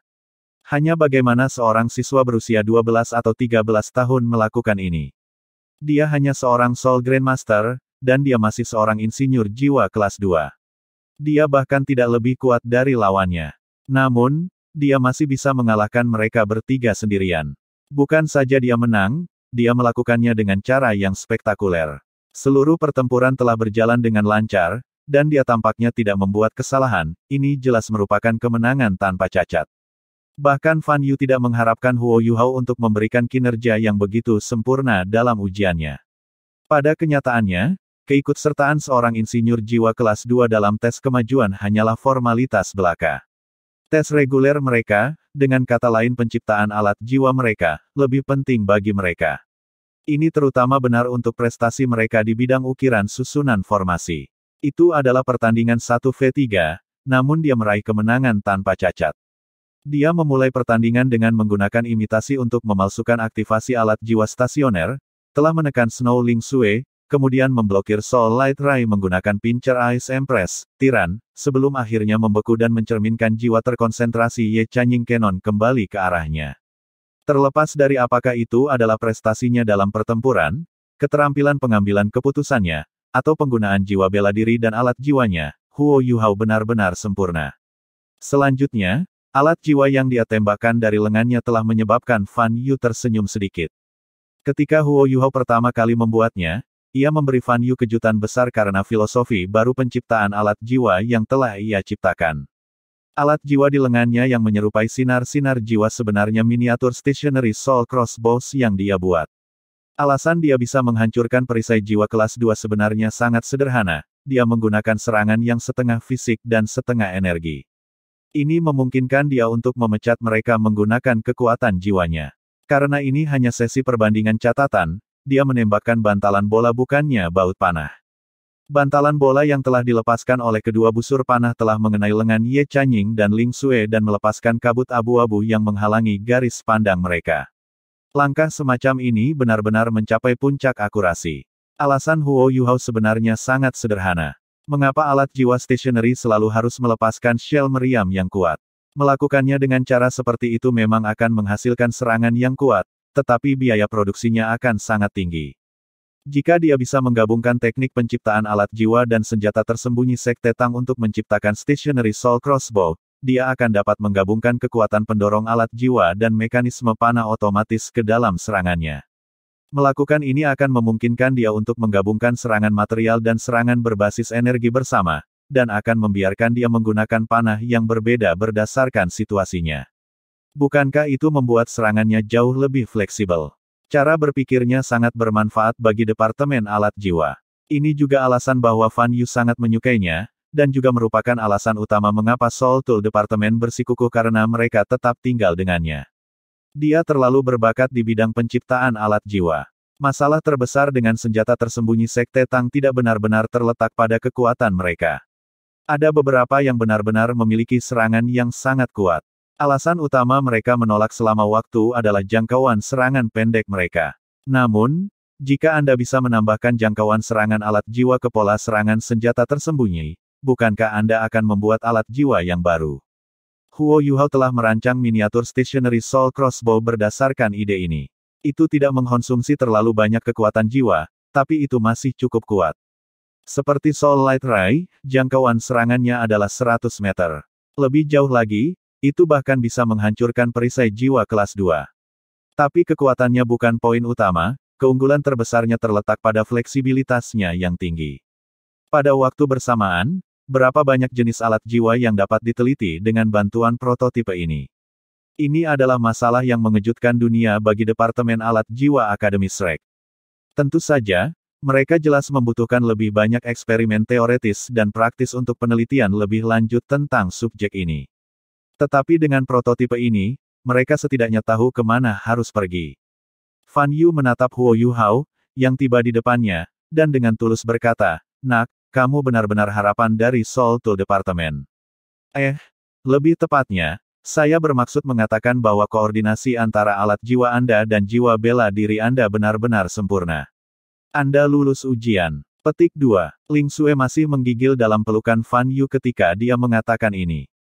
Meskipun dia hanya berhubungan dengan Pincer Ice Empress sebentar, dingin yang ekstrim hampir mengubah dirinya menjadi balok es. Kristal-kristal es di tubuhnya membuatnya mustahil untuk bergerak untuk saat ini. Dia melakukan yang terbaik untuk memutar kekuatan jiwanya. Dengan bantuan Fan Yu, dia berhasil mendapatkan kembali kekuatannya. Dia menatap ke arah Huo Yuhao, dan selain rasa ingin tahu, ada rasa takut di matanya. Ini adalah pertama kalinya dia merasakan dingin yang mengerikan. Dia merasa seperti saljunya hampir dianggap hangat dibandingkan dengan itu. The Ice Empress, Pincer adalah keterampilan jiwa yang kuat yang diberikan oleh Ice Empress Scorpion kepada Huo Yuhao. Meskipun dia tidak bisa menampilkan kekuatan penuhnya, karakteristik khusus dari skill itu masih ada. Efek utama Pincer Ice Empress akan memperkuat kedua tangan dan lengannya, membuatnya sekeras balok es tebal yang berusia 10.000 tahun. Selain itu, kristal es seperti berlian di tubuhnya memiliki kemampuan refraktif yang kuat. The Ice Empress, Pincer sendiri bisa dianggap sebagai senjata yang kuat. Orang perlu menyadari bahwa bagian terkuat dari tubuh Ice Jade Empress Scorpion adalah penjepit dan ekornya. The Soul Light Ray tidak bisa menyakiti Huo Yuhao karena alasan yang tepat ini, itu telah dipantulkan oleh kristal. Selain membuat tubuhnya sangat kokoh, keterampilan itu juga memberinya kekuatan besar. Pincer Ice Empress juga memiliki kemampuan untuk meningkatkan kekuatan lengan Huo Yuhao dengan margin yang sangat besar, sampai-sampai itu tidak kalah dengan Dai Huabin ketika ia berada di bawah pengaruh jiwa bela diri harimau putih. Pada saat yang sama, dua keterampilan ini sangat mirip dengan tangan giok misterius dari Sekte Tang. Dengan demikian, mereka dapat saling melengkapi. Siapapun yang melakukan kesalahan dengan memperlakukan Ice Empress, Pincer sebagai skill Soul Cincin pertama biasa akan berakhir persis seperti Ling Xue dan Ye Chanying. Selain dua karakteristik khusus ini, ada juga dingin yang ekstrim. Sebagai jiwa bela diri es pamungkas, Ice Jade Empress Scorpion juga telah memberikan atribut, dingin ekstrim, untuk setiap keterampilan tunggal yang dimiliki Huo Yuhao. Dingin yang ekstrim ini pada gilirannya mewarisi sombong Ice Empress Scorpion. Selain itu, kekuatannya akan meningkat seiring dengan kultivasi Huo Yuhao dan kemampuan tubuhnya. Ling Xue juga memiliki jiwa es elemen bela diri. Namun, karena itu tak tertandingi dengan jiwa bela diri permaisuri Ice, itu segera ditekan. Pincer Ice Empress, Huo Yuhao bahkan memiliki kemampuan untuk langsung membekukan energi, yang memungkinkannya untuk membuang kembali tembakan Cannon Soul yang terkonsentrasi. Bisa dibayangkan kekuatan macam apa yang dipegangnya dari ini. Jika dia mau, dia bisa mematahkan leher Ling Xue saat itu. Setelah pertempuran ini, semua siswa dari Departemen Jiwa Bela Diri sangat ingin tahu tentang Huo Yuhao. Apakah ini benar-benar kekuatan seorang siswa dengan cincin jiwa putih 10 tahun belaka? Selain itu, dari awal hingga akhir, alat jiwanya tidak melakukan apapun selain meningkatkan kecepatannya. Fan Yu memandang ke arah para siswa dan berkata, kalian semua seharusnya sudah melihat pertarungan barusan. Kamu Chanying, Tang Suisfeng dan Ling Xue, meskipun kalian bertiga kalah, keadaan Huo Yuhao juga agak istimewa. Karena itu, Anda akan diberi kesempatan untuk mengikuti tes lagi nanti, dan skor Anda akan diatur ulang. Nah, izinkan saya memberi Anda pengantar singkat. Petik 2. Fan Yu kemudian menarik Huo Yuhao di depannya dan melanjutkan, namanya adalah Huo Yuhao, dan dia adalah murid pribadi saya, sama seperti Heke itu. Selain itu, dia sangat berbakat dalam menciptakan alat jiwa. Untuk alasan ini, dia juga seorang murid inti dari Soul Tool Departemen kami. Namun, karena keadaan khusus, dia masih akan belajar di Departemen Jiwa Marsial untuk saat ini. Yu Hao, semua siswa ini sama sepertimu, insinyur jiwa kelas 2. Petik 2. Huo Yu Hao buru-buru membungkuk dan menyapa mereka, semuanya, saya senang bertemu dengan Anda. Para siswa juga menyambutnya satu persatu. Mereka yang iri padanya jauh melebihi mereka yang mengaguminya, terutama karena usianya yang masih muda. Dari pertempuran tadi, mereka menemukan bahwa dia adalah yang terkuat di antara semua insinyur jiwa kelas 2. Bahkan penatua jiwa tidak cocok dengannya. Pertarungan ini barusan juga menjadi inspirasi besar bagi Huo Yu Hao. Alat jiwa bisa sangat membantunya mengatasi kekurangannya. Jauh di lubuk hatinya, dia berpikir bahwa, jika dia punya cukup waktu untuk membuat beberapa alat jiwa kelas 2, dia bahkan tidak perlu takut menghadapi seseorang seperti Dai Huabin dalam pertempuran 1 lawan 1. Pada saat itu, dia juga mulai menyadari kekuatan keempat keterampilan yang telah diberikan Skydream Ichewon padanya. Pada pandangan pertama, 4 keterampilan tipe spiritual yang dia terima tampak sangat biasa. Namun ketika kultivasinya meningkat, keterampilan ini juga mulai menunjukkan kekuatan mereka. Yang termudah dan paling berguna pastinya adalah deteksi spiritual, sedangkan berikutnya adalah interferensi spiritual. Beberapa saat yang lalu, dia mengandalkan interferensi spiritualnya untuk menghindari baku tembak musuh ketika dia dikelilingi oleh mereka bertiga. 2 keterampilan spiritual yang bisa saling melengkapi dengan alat jiwa, ini pada dasarnya adalah hal terbaik yang bisa dia minta. Selanjutnya, dia sudah bisa menggunakan alat jiwa stationary dengan tingkat yang dibudidayakan saat ini. Jika dia menggabungkan deteksi spiritualnya dengan alat jiwa stasioner, dia yakin bahwa dia bisa menahan dirinya sendiri terhadap seorang guru jiwa dengan 4, atau bahkan 5 cincin jiwa. Tentu saja, semakin dia mempelajari dan menggunakan alat-alat jiwa, semakin Huo Yu Hao bisa merasakan betapa lebih canggihnya mereka daripada senjata tersembunyi Sekte Tang. Jika Anda membandingkannya, seseorang memiliki kekuatan perangkat mekanis murni, itu tepat dan akurat, seperti karya seni. Di sisi lain, alat jiwa ditenagai oleh kekuatan jiwa, yang merupakan jenis energi yang lebih maju. Selain itu, dapat digunakan bersama dengan susunan formasi. Tidak peduli bahan apa yang digunakan, kekuatan perangkat mekanis akan selalu terbatas. Namun, kekuatan jiwa berbeda, karena kekuatan jiwa akan meningkat di samping budidaya guru jiwa. Dengan demikian, kekuatan alat jiwa juga akan terus meningkat. Selanjutnya, dengan meningkatnya kekuatan jiwa seseorang, proses yang terlibat dalam desain dan penciptaan alat jiwa juga akan berubah, yang akan menyebabkan kekuatan alat jiwa menjadi lebih besar dan lebih besar. Ini juga salah satu alasan mengapa insinyur jiwa kelas 1 adalah keberadaan yang begitu menakutkan. Namun, bahkan jika seorang insinyur jiwa kelas 9 bisa mendominasi peringkat 9 yang diberi gelar Douluo dalam pertempuran jarak jauh, hal yang sama tidak dapat dikatakan tentang pertempuran jarak pendek. Pada saat yang sama, tidak pernah ada seorang insinyur jiwa kelas 9 yang telah melampaui peringkat 95. Karena itu, para penguasa jiwa masih diakui sebagai eksistensi terkuat di benua ini. Ini juga salah satu alasan mengapa Akademi Shrek memiliki status yang begitu tinggi. Setelah memperkenalkannya, Fan Yu membiarkan Huo Yu Hao pergi. Dia juga memberinya hari istirahat. Mereka akan bertemu lusa di malam hari, di mana mereka akan melanjutkan belajar bersama di area pengujian. Setelah mengucapkan selamat tinggal pada Fan Yu dan Heka itu, Huo Yu Hao kembali ke kamar asramanya. Begitu dia membuka pintu, dia melihat Wang Dong melihat sesuatu dengan ekspresi yang sangat bersemangat di wajahnya. Ada apa? Kenapa kamu begitu bahagia? Huo Yu Hao bergerak mendekat. Wang Dong mengangkat kepalanya dan menatap Yu Hao. Apakah Anda lulus ujian kemajuan Departemen Alat Jiwa? Huo Yu Hao terkikik ketika dia berkata, tentu saja saya lakukan. Faktanya, saya menemukan bahwa berkelahi dengan alat jiwa jauh lebih mudah daripada tanpa alat jiwa. Konsumsi Soul Force juga lebih kecil dibandingkan dengan murni menggunakan keterampilan jiwa. Apa yang kamu lihat? Petik 2. Dia bergerak lebih dekat ketika dia selesai berbicara, lalu mengambil kertas merah seperti perunggu dari tangan Wang Dong. Lelang menghargai harta karun. Apa itu? Huo Yu Hao melirik kertas merah.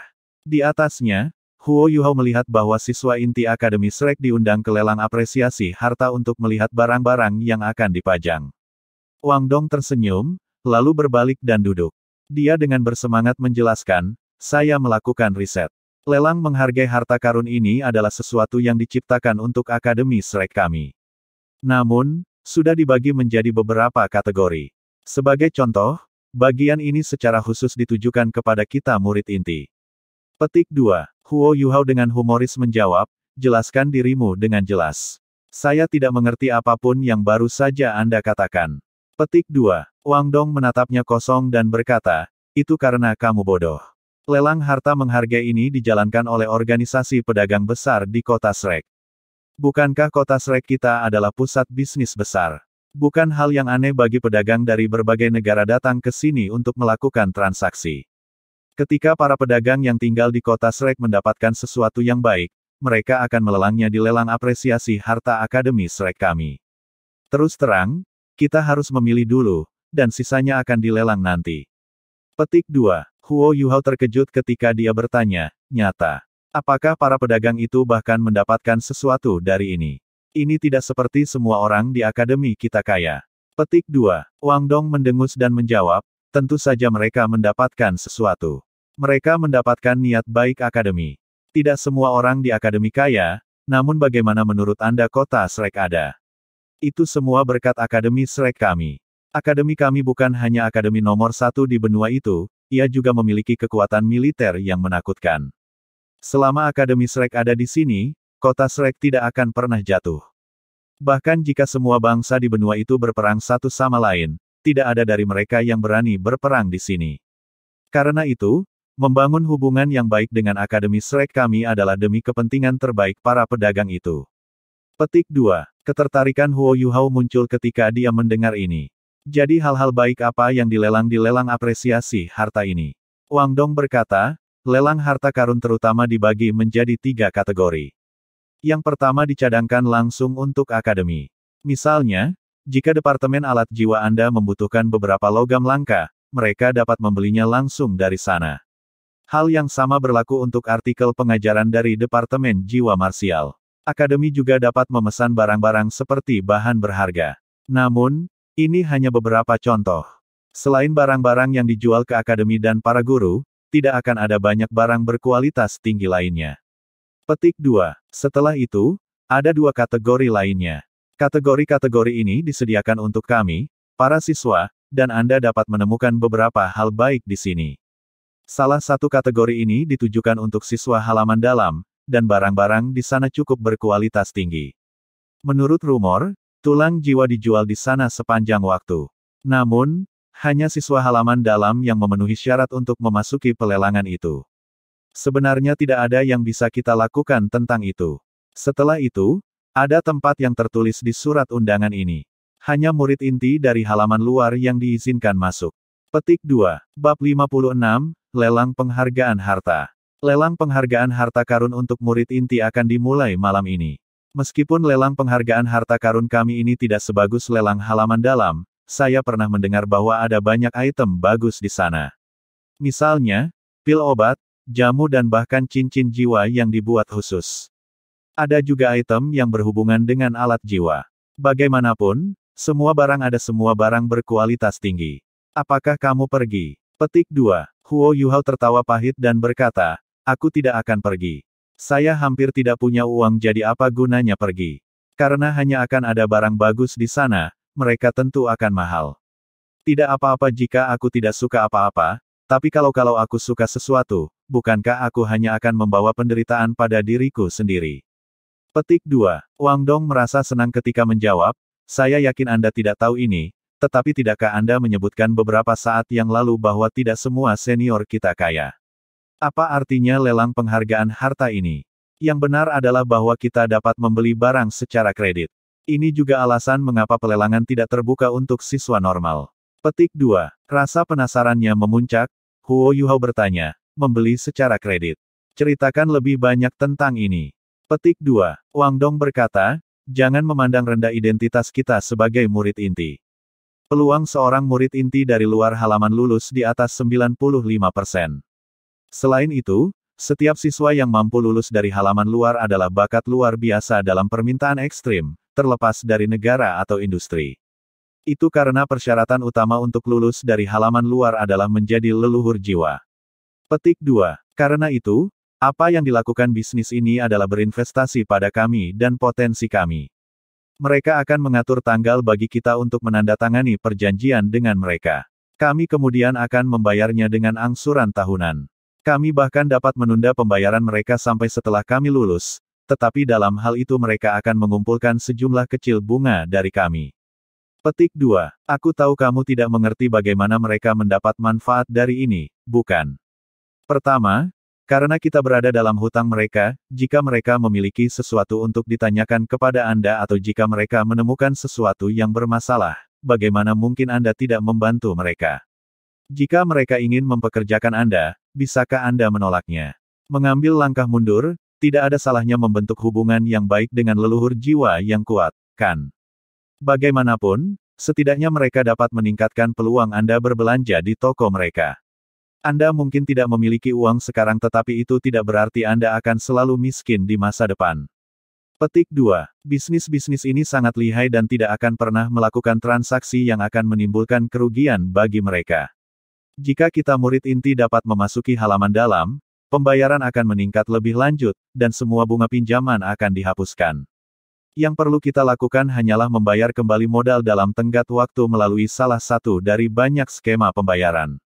Petik 2. Setelah penjelasannya yang menyeluruh, Huo Yuhao akhirnya melihat cahaya. Sebenarnya ada begitu banyak cara untuk melakukan sesuatu di sini. Lalu apakah itu berarti kita juga bisa membeli barang secara kredit? Petik 2. Wang Dong mengangguk dan berkata, tapi tentu saja. Bagaimanapun, kita adalah murid inti. Selain itu, Anda adalah murid inti dari 2 departemen. Jika mereka mendengar tentang ini, saya yakin mereka akan memberi Anda diskon yang lebih besar. Petik 2. Huo Yuhao menggelengkan kepalanya dan menjawab, tidak perlu untuk itu. Saya harus membalas budi jika saya menerima diskon mereka. Lebih baik kita tidak melakukan itu kecuali kita tidak punya pilihan lain. Petik 2. Wang Dong bersemangat, tentu saja. Meskipun sudah lama berada di akademi, kamu pernah ke kota Shrek. Petik 2. Huo Yuhao secara alami belum ke kota Shrek. Dari sudut pandangnya, rintangan terbesar adalah tahun pertamanya di akademi. Selama waktu itu, dia tahu bahwa dia bisa dikeluarkan kapan saja. Selain memberikan semua yang ia miliki dalam berkultivasi, bagaimana ia bisa memiliki waktu dan energi untuk pergi berbelanja? Kamu belum pernah ke sana, kan? Kami akan segera memulai pelajaran. Kejadian yang sangat langka sehingga kami punya waktu luang, jadi mari kita jalan-jalan. Bahkan jika kita tidak membeli apapun, kita dapat menambah pengetahuan kita. Kita tidak bisa selalu mengabaikan apa yang terjadi di dunia luar bahkan jika kita mau. Petik 2. Huo Yuhao melihat betapa bersemangatnya dia melihat dan tidak bisa memaksa dirinya untuk mengatakan tidak kepadanya. Dia merasa sedikit tidak berdaya ketika menjawab, ini malam ini, kan? Lalu sebelum kita selesai makan, kamu harus menemaniku berkultivasi. Anda tidak diizinkan mengendur. Petik 2. Wang Dong tersenyum ketika dia menjawab, kesepakatan. Mereka kemudian menghabiskan sisa jam budidaya. Huo Yuhao awalnya berada di bawah asumsi bahwa kekuatan jiwanya meningkat dengan cepat dan bahwa dia sudah mengejar sebagian besar siswa lainnya.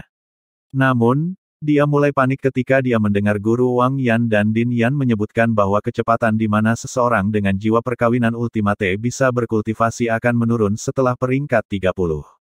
Selain itu, dia berbeda dari siswa lain. Sesuai instruksi akademi, dia harus sejenak mempertahankan posisinya sebagai murid inti dari 2 departemen. Dia harus melakukan banyak tugas dan belajar di kedua departemen secara bersamaan. Ini bukan prestasi yang mudah. Oleh karena itu, dia tidak berani rileks sejenak meskipun sudah memantapkan dirinya di akademi. Sebaliknya, dia harus bekerja lebih keras. Huo Yuhao juga memiliki pendapatnya sendiri tentang situasi tersebut. Rencananya untuk sendirian membalas dendam di Dux Residence adalah mimpi pipa. Bahkan jika dia memiliki kemampuan untuk melakukannya di masa depan, berapa tahun dia harus menunggu? 20, 30, atau bahkan mungkin 50 tahun. Pada saat itu, segalanya akan tetap sama, namun orang-orang akan berubah. Apa gunanya membalas dendam lagi?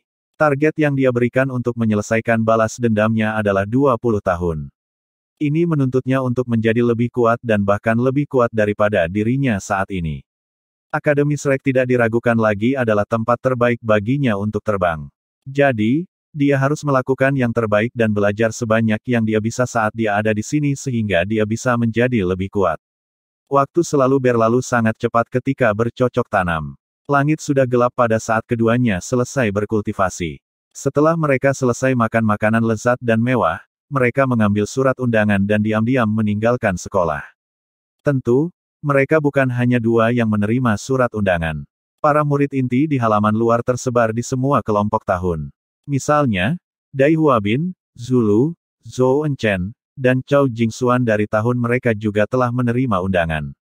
Namun mereka semua akan pergi pada waktu yang berbeda karena mereka telah mengikuti ujian selama 2 hari terakhir. Huo Yuhao dan Wang Dong berangkat jauh lebih lambat dari yang lain.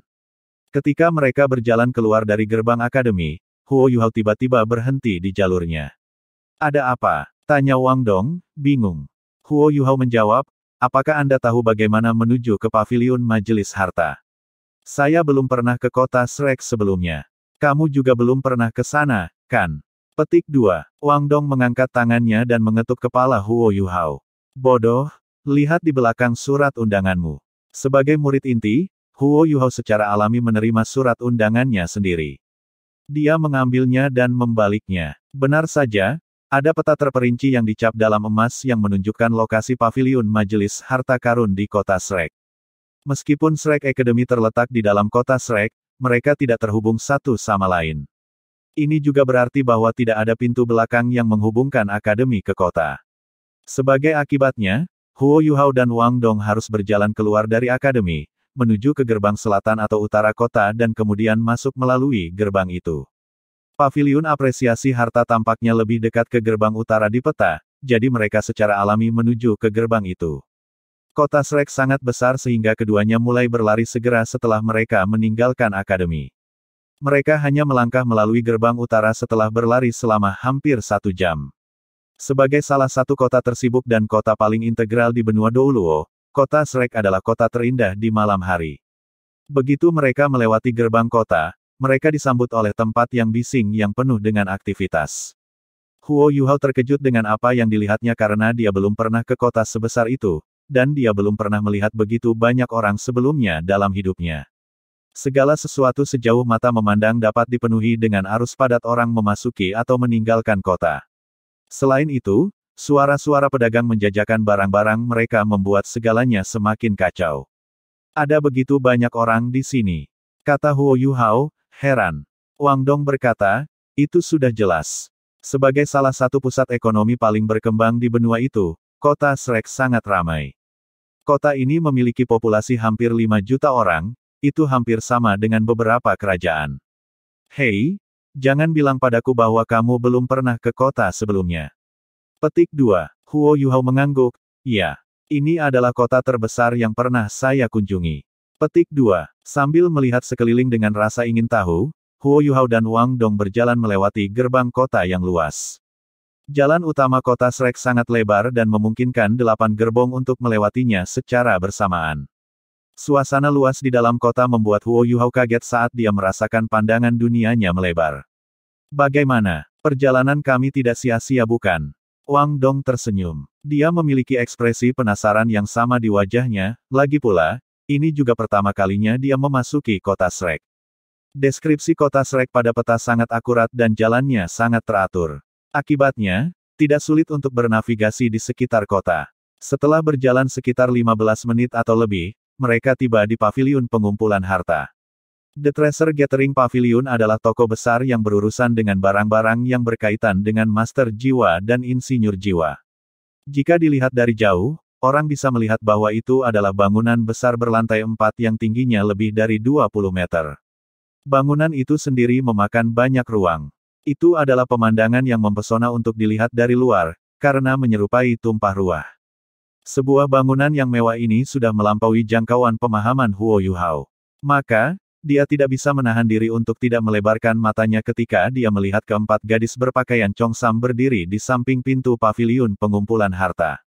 Gadis-gadis yang bertugas menerima pelanggan dari Treasure Gathering Hall baru berusia 17 atau 18 tahun. Mereka memiliki penampilan yang manis dan tubuh yang ramping. Kulit putih mereka tampak lebih menawan ketika kontras dengan Treasure Gathering Pavilion yang mempesona. Huo Yuhao langsung terperangah. Aduh, Wang Dong, apa yang kamu mencubit saya sebelumnya? Sensasi sakit yang akut membawa Huo Yuhao kembali ke akal sehatnya. Dia berbalik dan melihat bahwa Wang Dong memelototinya dengan ganas. Apa yang kamu lihat? Hati-hati menumbuhkan tembel jika Anda melihat sesuatu yang tidak seharusnya. Wang Dong berkata dengan marah. Huo Yuhao memasang ekspresi polos di wajahnya saat dia menatap mata Wang Dong yang indah dan besar. Tertarik pada seseorang yang cantik hanya manusia. Saya hanya melihatnya. Para kakak perempuan ini sangat cantik. Petik 2. Huff. Sangat cantik. Wang Dong memiliki ekspresi jijik di wajahnya. Dia agak ragu untuk merespons, tetapi dia berhasil tidak mengatakan apa-apa. Huo Yuhao menggosok pinggangnya yang sakit dan berkata tanpa daya, apapun, aku tidak akan melihat. Kamu bahkan tidak suka melihat wanita cantik, kamu masih anak kecil. Petik 2. Wang Dong mengabaikannya dan berjalan menuju Treasure Gathering Pavilion ketika Huo Yuhao buru-buru mengejarnya. Sebelum mereka bisa mencapai pintu yang mengarah ke paviliun pengumpulan harta, salah satu dari 8 gadis yang berdiri di dekat pintu berjalan ke arah mereka dengan senyum tipis di wajahnya. Apakah kalian berdua tuan jiwa datang untuk berpartisipasi dalam lelang apresiasi harta karun? Huo Yuhao dan Wang Dong sama-sama mengenakan seragam Akademi Shrek mereka, yang membuat mereka menonjol di antara kerumunan. Akibatnya, mereka telah menerima banyak lirikan dalam perjalanan mereka di sini. Mereka berdua mengeluarkan surat undangan dan menyerahkannya padanya. Senyum di wajah gadis itu segera menjadi jauh lebih lembut ketika dia melihat surat undangan mereka. Tuan jiwa, tolong ikuti saya. Katanya sambil memimpin jalan. Bahkan di antara murid inti dari Shrek Academy, ada sangat sedikit siswa di sekitar usia Huo Yuhao dan Wang Dong yang bisa menghadiri lelang penghargaan harta karun. Oleh karena itu, mereka menerima tatapan ingin tahu ketika mereka berjalan melewati sekelompok gadis di samping pintu. Wang Dong masih baik-baik saja, tetapi wajah Huo Yuhao benar-benar memerah. Setelah memasuki Treasure Gathering Pavilion, suasana mewah segera menyerang semua indera mereka.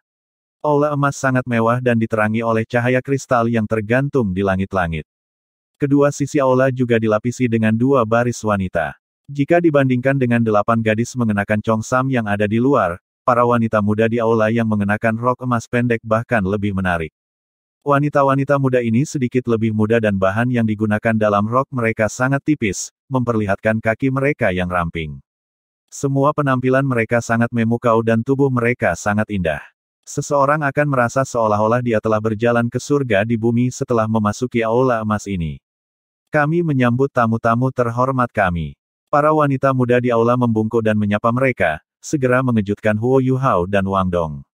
Mereka tidak bisa membantu tetapi merasa bingung ketika mereka melihat gadis-gadis yang semuanya membungkuk ke arah mereka. Huo Yuhao masih muda dan tidak tahu banyak perbedaan dalam hal status dan kekayaan yang dimiliki orang yang berbeda. Namun, dia mulai perlahan memahami konsep itu. Apakah orang biasa akan diberikan izin masuk ke tempat yang mewah? Pada saat itu, Huo Yuhao tiba-tiba merasa visinya menjadi gelap, matanya tertutup. Suara Wang Dong terdengar, kamu tidak diizinkan untuk melihat. Aku tidak akan membawamu ke sini jika aku tahu itu akan menjadi seperti ini. Aku tidak akan membiarkanmu dirusak oleh hal-hal buruk seperti ini. Petik 2. Huo Yuhao dipenuhi dengan ketidakberdayaan. Kenapa aku akan rusak oleh pemandangan di sini? Apakah kamu tidak melihat mereka juga? Bukankah itu berarti Anda juga akan rusak? Petik 2. Wang Dong secara tidak sadar membenarkan tindakannya. Aku berbeda. Aku, tiba-tiba dia berhenti dan melanjutkan dengan suara keras, bagaimanapun, kamu harus menutup mata dan tidak melihat apapun di sini. Dengan itu, dia bergerak tangannya dari mata Huo Yuhao. Ketika keduanya berbicara, mereka melewati koridor yang dipenuhi wanita-wanita cantik. Wanita muda berpakaian putih memandu mereka menaiki tangga emas ke lantai 2 paviliun pengumpulan harta. Lantai kedua jauh lebih tenang daripada lantai pertama. Tampaknya sangat berantakan di bagian dalam tetapi semuanya diatur dengan cara yang sangat logis. Semua stan pameran dipasang di bagian-bagian paling mencolok dari ruangan itu dan setiap stan ditutupi dengan sepotong kaca kristal yang sangat besar. Setiap stan memiliki berbagai macam barang yang unik dan beragam. Wanita berpakaian putih berhenti. Salam untuk 2 tamu terhormat yang menghadiri lelang apresiasi harta karun yang diadakan di paviliun pengumpulan harta. Silakan menuju ke wilayah barat untuk mendaftarkan diri Anda. Anda bisa mendapatkan evaluasi kredit jika Anda ingin membeli barang secara kredit. Hasil evaluasi ini akan menentukan diskon yang tersedia untuk Anda serta batas kredit Anda. Petik 2.